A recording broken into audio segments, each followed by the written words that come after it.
자기 앞가림을 할 수 있는 나이를 성년이라고 합니다. 도움을 받아야 될 나이를 미성년이라고 합니다. 미성년 때는 부모나 보호자가 직접 이끌어주고 힘든 일은 대신해 줍니다. 그러니까 성년이 되면 스스로 판단하고 결정하고 자기 일을 처리해야 합니다. 미성년에서 성년으로 넘어가는 과도기에 인간은 두려워하고 한 번은 홍역을 치르게 됩니다. 살아가는 방식이 변합니다. 남자들은 군대 가기 전과 후가 좀 많이 다릅니다. 전에는 인생에 대한 깊은 고민을 잘 하지 못합니다. 여전히 부모에게 속해 있고 또 의지합니다. 그러니까 제대 후에는 인생을 어떻게 살지에 대한 진지한 고민을 하고 또 미래에 대해서 좀 더 독립적인 그런 생각을 하게 됩니다. 그리고 이런 고민들은 결혼을 앞두고 또 출산을 앞두고 가장이 되려 하면 더 깊어집니다. 신앙생활에도 이런 변화가 있습니다. 어린 시절에는 그냥 부모님이나 교회 선생님, 목회자가 든든한 울타리가 됩니다. 그들의 손을 잡고 그냥 가르쳐 주는 대로 하면 아무 어려움이 없습니다. 어려운 결정을 하거나 치열하게 영적 싸움을 할 일이 별로 없습니다. 저는 부친께서 제가 교회 가는 것을 좀 핍박을 많이 했습니다. 그러나 모친과 형님이 총대를 메고 많이 막아주셨기 때문에 큰 어려움은 없었습니다. 그러니까 직장 생활을 하면서 찾아오는 이 신앙적인 어려움은 홀로 고스란히 그렇게 직면을 해야 됩니다. 때로 힘들고 하나님 앞에서 하소연한 적도 많이 있습니다. 제자들은 3년 동안 예수님과 함께 하면서 큰 믿음의 시련을 당하지 않았습니다. 그럴 필요가 없습니다. 예수님께서 그들의 울타리가 되셔서 다 막아주시고 해결을 해주셨습니다. 그 예수님을 찾으면 해결이 됩니다. 귀신을 쫓아내다가 안 되면 예수님 부르면 되고 또 풍랑이 일면은 겁이 나면은 예수님 깨우면 되는 것입니다. 육체로 함께 하신 예수님과 함께 있을 때 걱정할 것이 없습니다. 그런데 이제 구속사의 진전을 따라서 예수님은 아버지께로 돌아가야 됩니다. 십자가 죽음을 통한 방법이죠. 예수님은 계속해서 이 사실을 제자들에게 주지시키고 이제는 돌이킬 수 없는 일임을 제자들도 직감하고 있습니다. 그래서 불안하고 두려운 겁니다. 그러나 예수님께서는 이 일을 불안해하거나 두려워하지 말라고 하십니다. 이 일은 구속사의 완성을 위한 필연적인 과정이고 제자들이 받아들여야 될 일이라고 그렇게 이야기합니다. 예수님이 떠나시는 것은 갑작스러운 상황 변화가 아니죠. 만세전에 작정하신 구원의 섭리입니다.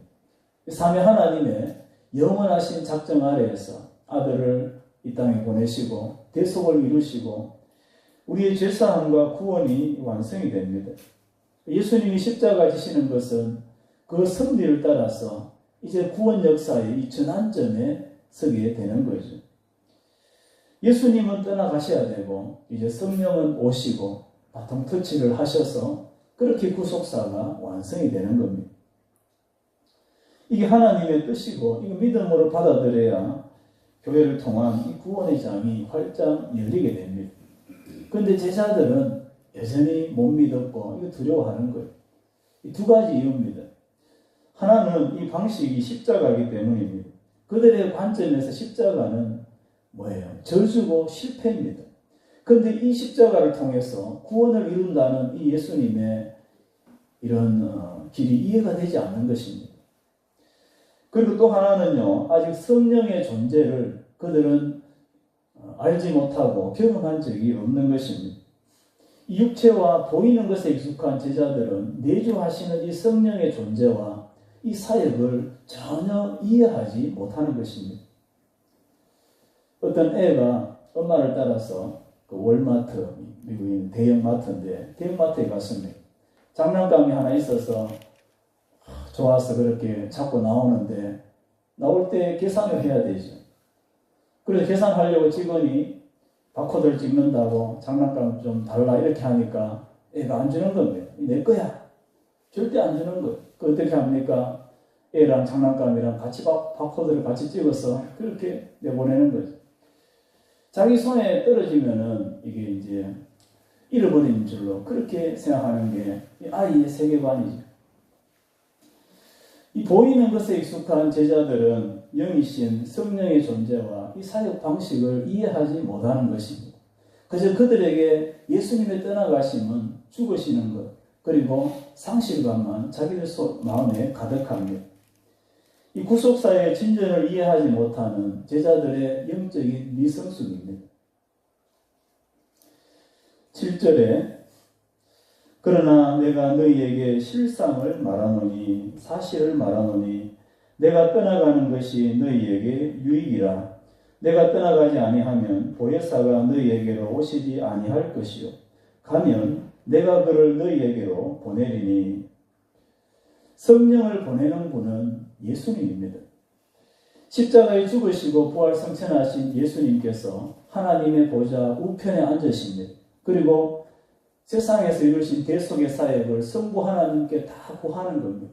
그리고 그 승리의 열매를 이제 취하기 위해서 성령을 이 땅으로 파송하시는 거죠. 성령은 예수님이 하나님으로부터 보내는 영입니다. 이제 성령이 오셔서 예수 피로 구속받은 성도들, 이 모든 구원의 열매들을 추수하시는 거죠. 성령이 오시지 않으면 교회가 생길 수 없고 예수님이 이루신 그 구원의 열매를 아무도 추수할 수가 없는 것입니다. 이 모든 것이 성령의 사역입니다. 성령이 오심으로 교회가 일어나고 구원의 추수가 본격적으로 시작이 됩니다. 내가 떠나가지 아니하면 보혜사가 너희에게로 오시지 아니할 것이요. 예수님이 십자가를 지지 않으면 십자가와 부활과 성령 강림으로 이어지는 이 구속사가 중단이 되는 것입니다. 제자들은 그저 익숙한 대로 육체를 가진 예수님과 그냥 계속 있기를 원하는 거죠.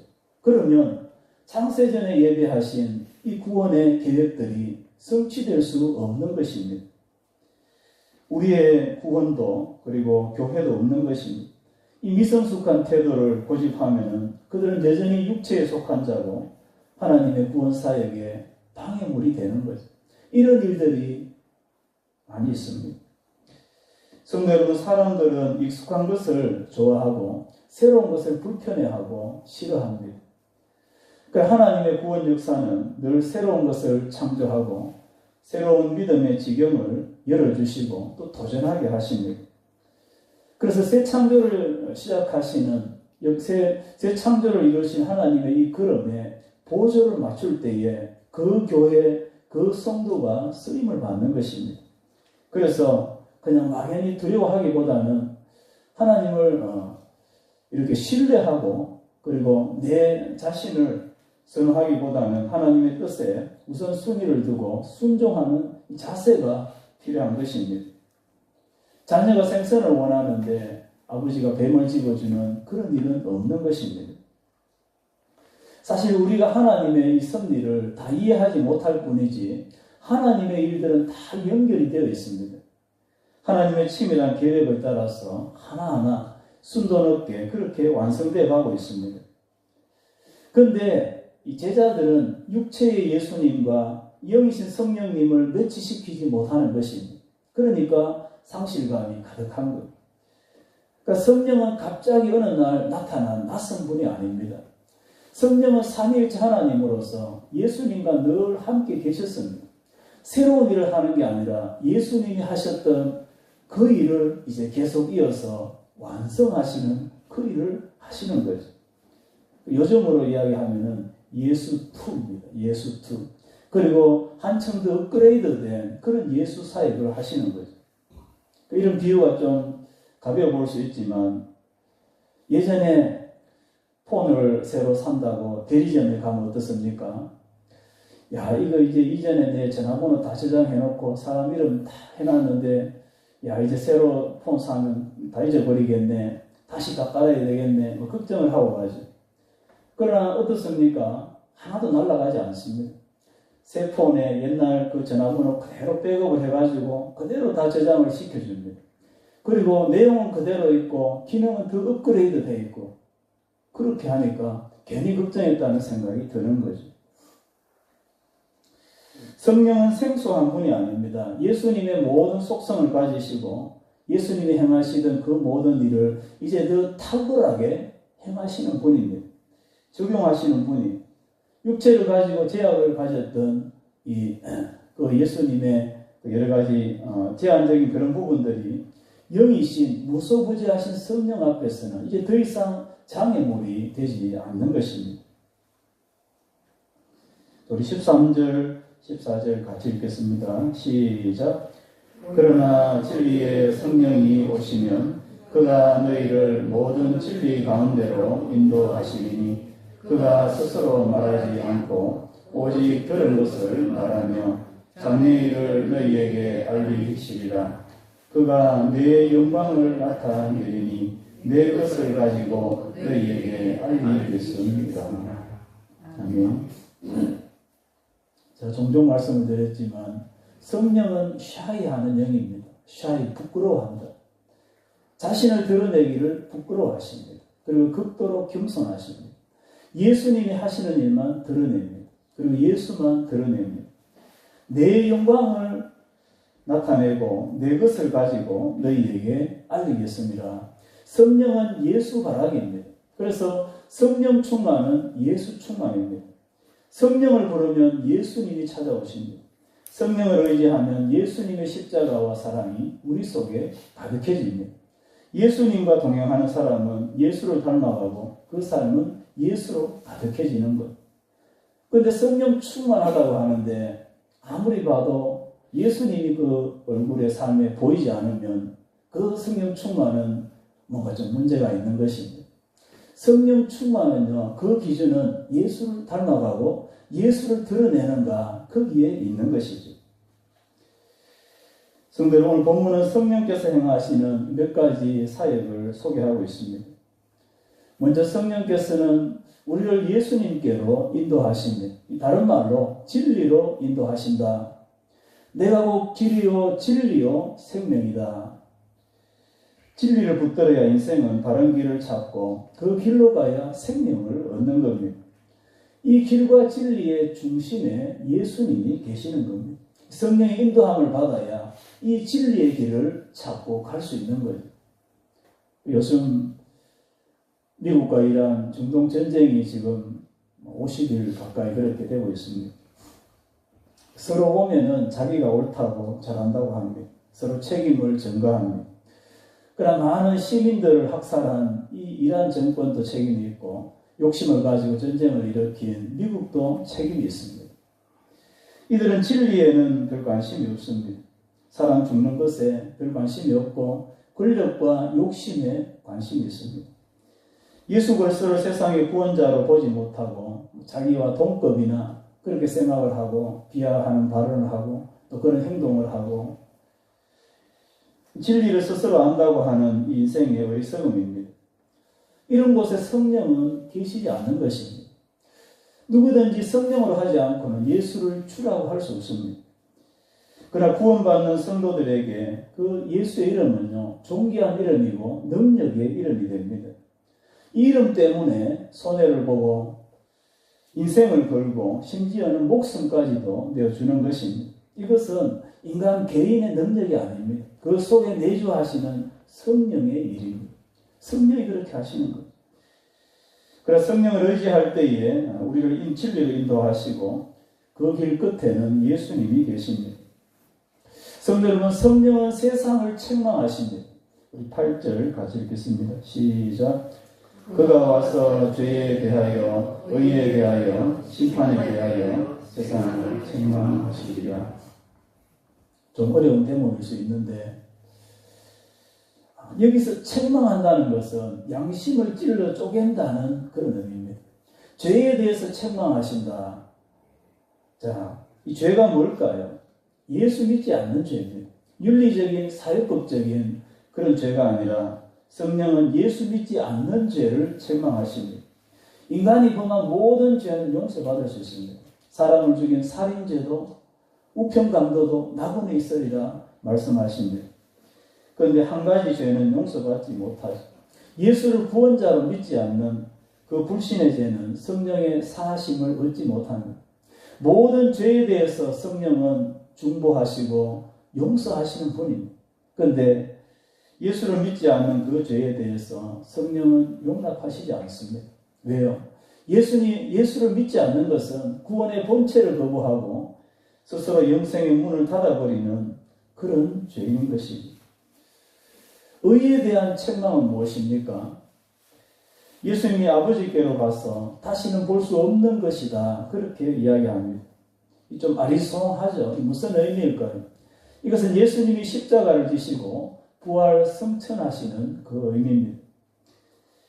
예수님께서 죽으시고 부활하실 때에 하나님은 예수님의 이름을 모든 이름 위에 높이시고 의롭다고 칭해 주십니다. 그리고 그 예수님의 의는요, 모든 죄인을 대속하기에 충분한 완전한 의가 되는 것입니다. 이 의로우신 예수를 믿지 않는 것은 그 속에 의가 하나도 없다는 것이고 심판 아래 있다는 그런 뜻임을 성령이 무섭게 책망하는 겁니다. 이 세상 임금이 심판을 받는 것은 무엇일까요? 이것은 예수님이 십자가로 사탄을 이기셨다는 것입니다. 세상은 예수님이 십자가에 못 박힐 때 자축을 했습니다. 예수님이 십자가에 못 박히는 그날에 아마 대제사장 무리들은 성전에서 잔치를 했을 겁니다. 양 잡고 소 잡고. 그러나 예수님의 십자가는 인간의 지혜와 권세가 만든 인간의 작품이 아니라 하나님의 작품입니다. 창세전에 하나님께서 작정하시고 예수님이 자발적으로 순종하신 하나님의 구원 작품이라는 겁니다.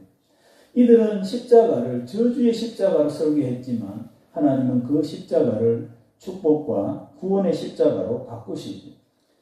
이 십자가에서 사탄의 모든 올무가 깨트려지고 죄와 사망에 대한 해방이 선포됩니다. 누구든지 십자가 앞에 엎드리면 죄 용서함과 심판을 면하는 은혜가 주어집니다. 이 예수님의 승리를 성령께서는 교회와 세상에 계속해서 선포하고 계시는 거죠. 그럼 12절을 같이 읽겠습니다. 시작. 내가 아직도 너희에게 이를 것이 많으나 지금은 너희가 감당하지 못하리라. 제자들은 예수님께 3년 집중 훈련을 받았습니다. 인텐시브 코스로 가장 빡센 그런 훈련을 받았습니다. 그러나 그래도 아직까지 깊은 단계에, 진리의 깊은 단계에 이르지 못합니다. 십자가만 이야기하면 막 어지럽고 그냥 머리에 쥐가 날려 그러고 막 그런 것입니다.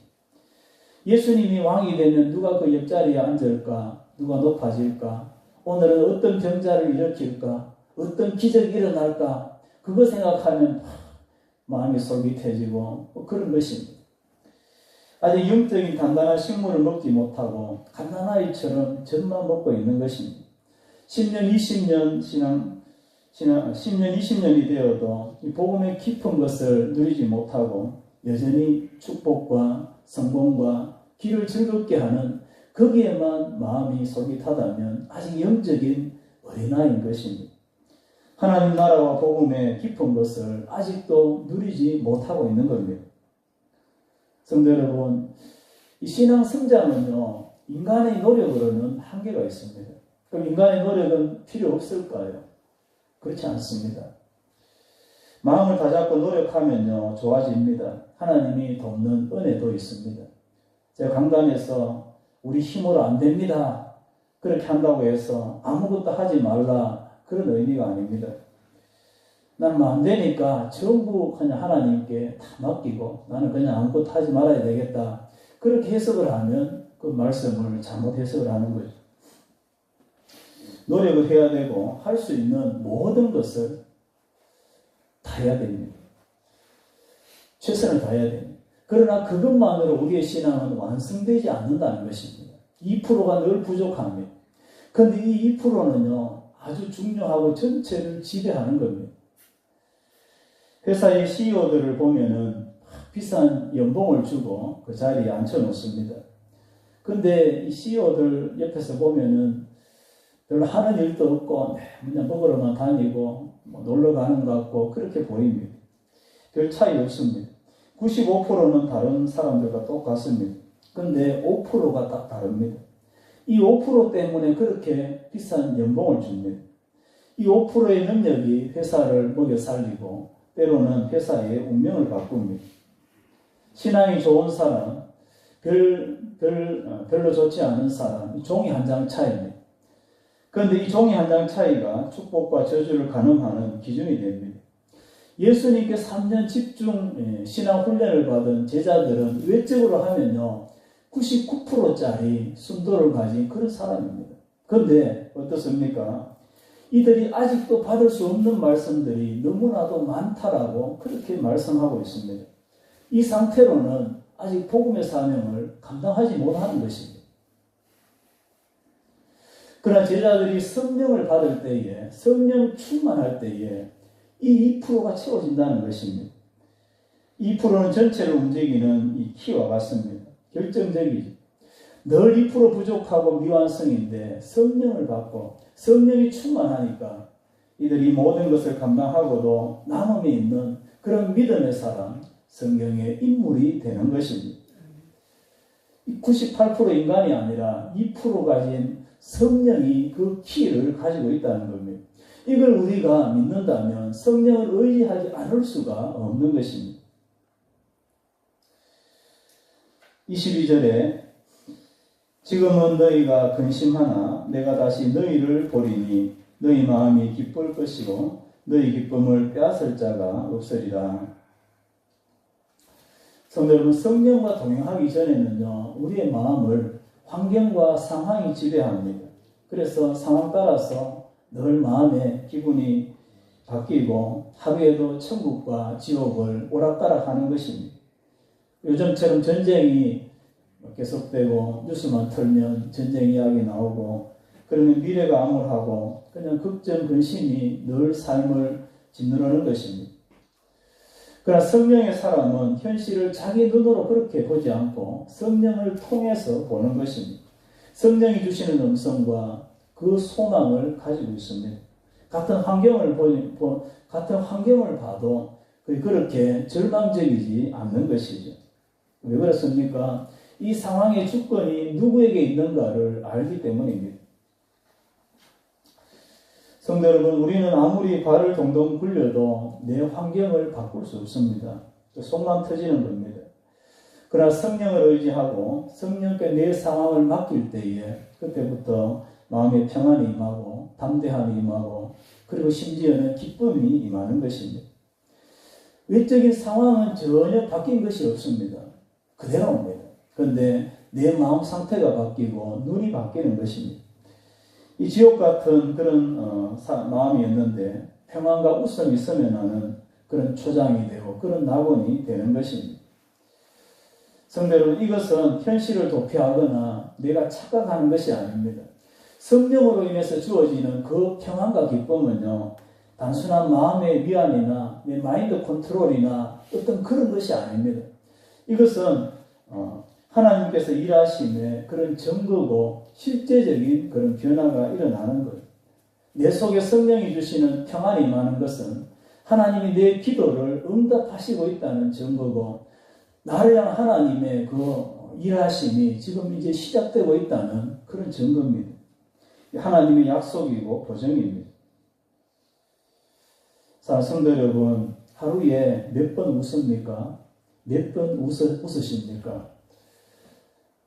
하루에 마음에 평안한 마음 그리고 감사하고 그런 기쁜 마음이 하루 중에 얼마나 차지하고 있습니까? 하루에 한 번도 웃지 않는 사람도 있다고 합니다. 어쩌면 여기 계신 분들 중에는 없을 거라고 생각이 들지만 그런 사람도 있습니다. 웃을 일이 없는 것입니다. 아무리 주변을 살펴봐도 웃을 일이 없는 거예요. 내 마음을 흐뭇하게 한 일이 없는 겁니다. 종일 무표정하고 감정이 없습니다. 기계 인간이죠. 성도 여러분, 우리가 이 땅에서 평안과 기쁨을 찾으려고 하면 어쩌면 우리는 웃는 절기를 하나 만들어야 될 수도 있습니다. 그렇게라도 한번 웃으려고. 그만큼 웃을 일이 없는 것이죠. 이상하지 않습니까? 예수 믿고 구원받은 이후에도 여전히 근심과 우울과 이 염려를 달고 사는 것입니다. 누구든지 예수를 믿으면 성령의 전이 되고 성령이 우리 안에 계신다고 하는데 우리는 왜 이런 삶을 살아가고 있을까요? 기쁨의 원천 되시는 성령을 알지 못하기 때문입니다. 성령과 동행하지 않기 때문입니다. 성령을 의지하지 않기 때문입니다. 성령은 평안과 기쁨의 원천입니다. 성령과 함께하지 않고 내 평안, 기쁨 이걸 찾는 것은 시작부터가 잘못된 거죠. 성도 여러분, 제자들은요, 이 성령의 기쁨은 상황과 환경을 초월하는 것입니다. 가장 척박하고 암울한 곳에서도 삐져나오는 그런 기쁨이 성령의 기쁨입니다. 제자들이 복음 전하다가 깊은 감옥에 갇혔지 않습니까? 그런데 그 속에서도 평안하고 찬송하고 기쁨을 가졌습니다. 그 기쁨이 이렇게 편안하고 모든 것을 누리고 있는 우리의 삶에는 왜 흐르지 않을까요? 왜 찾아보기가 어려울까요? 뭐가 문제일까요? 신앙생활을 어렵게 하고 있다는 것입니다. 마땅히 누릴 것을 누리지 못하고 있다는 것입니다. 성도는 우리의 마음이 성령을 찾고 성령의 음성에 귀를 기울이면 내 삶의 환경이 서서히 바뀝니다. 삶의 분위기가 바뀝니다. 성령께서 우리 삶의 틀을 바꾸시고 어둠을 몰아내시고 상상하지 못했던 그런 기쁨을 우리 안으로 끌고 들어오신다는 것입니다. 그래서 괜히 기쁜 것, 괜히 감사가 나오는 것, 이해할 수 없고 주체할 수 없는 그런 평안과 그런 기쁨이 들어오는 것입니다. 이것은 출처가 내가 아닙니다. 내 속에 계시는 성령으로 인해서 주어지는 그런 기쁨입니다. 우리 33절 같이 읽겠습니다. 시작. 이것을 너희에게 이르는 것은 너희로 내 안에서 평안을 누리게 하려 함이라. 세상에서는 너희가 환난을 당하나 담대하라. 내가 세상을 이기노라. 아멘. 고독한 믿음의 길을 가는 성도들에게 세상이 모르는 절대 평안을 주는 것은요, 성령의 임하심, 성령의 약속으로부터, 성령의 동행으로부터 오는 것입니다. 우리가 이 평안을 누리는 것은 예수님이 십자가에 달리시고 부활하심으로 세상을 이기셨기 때문입니다. 믿음의 길을 가지만 마음 한켠에 늘 작은 불안과 의심이 있습니다. 믿음으로 세상을 이길 수 있을까? 내가 부질없는 짓을 하는 거 아닐까? 다른 사람보다 더 떨어지는 거 아닐까? 그런 마음이 믿음을 머뭇거리게 하고 세상과의 영적 싸움을 자포자기하게 만드는 것입니다. 그러나 주님은 분명하게 선언하고 계십니다. 내가 세상을 이겼다. 내가 세상을 이겼다. 담대해라. 그렇게 말씀하고 있습니다. 이것은 이미 영적인 싸움의 결론이 다 나 있다는 것입니다. 예수님이 부활로 완성하신 승리입니다. 성령을 의지하고 믿음으로 나가면 우리는 그 승리에 동참하고 그 평안과 그 기쁨의 전리품을 우리에게도 하나님은 주시겠다고 약속하고 있는 것입니다. 누구도 예수 안에 있는 이 절대 평안과 이 기쁨을 빼앗아갈 수 없는 것입니다. 오직 성령을 의지함으로 육체의 한계를 이기고 세상을 이기고 성령 안에 예비한 그 평안과 기쁨을 충만히 누릴 수 있는 그런 복된 성도의 삶이 되시기를 주의 이름으로 축원합니다. 아멘.